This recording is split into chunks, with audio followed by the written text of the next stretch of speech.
Mr. Toastmaster, fellow Toastmasters and guests.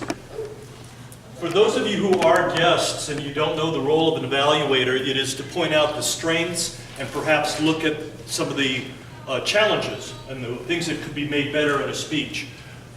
We saw three great presentations tonight. These were very accomplished.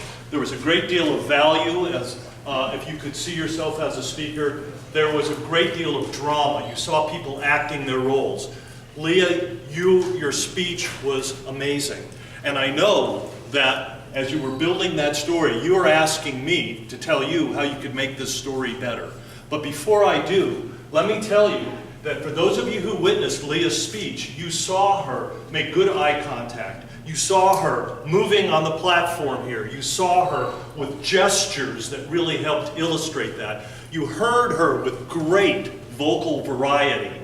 You heard her building out the characters in which she was speaking of. It's important to build the context for all of that.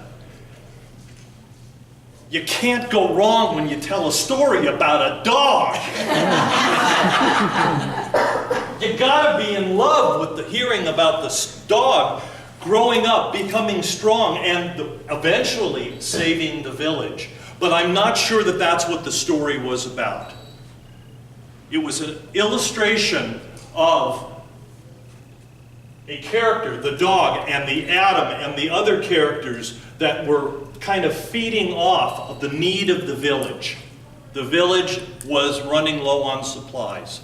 The dog was providing them indirectly, and then they began to use that dog.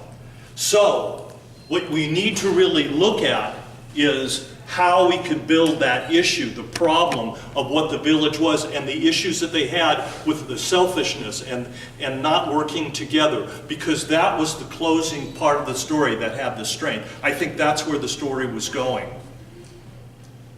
So as we build out that story, I would have liked to see, first off, just as far as the gestures, you didn't work this side of the platform that much, and we have some nice guests here who may have felt a little ignored, but that was okay. Sorry. But I really would have liked to have seen a stronger ending. You had to speed up a little bit due to the timing situation, and it would have been nice to have it timed out a little bit better and really emphasize the value of teamwork and how the village was going to survive and be an even better place in hopefully their new land. As far as what you might have cut, I'm not sure what to say about that, because you were within your time frame, and it would have been great to just see that ending just be a little bit stronger. But it was a great presentation, and I thank you for allowing me to evaluate it. Thank you.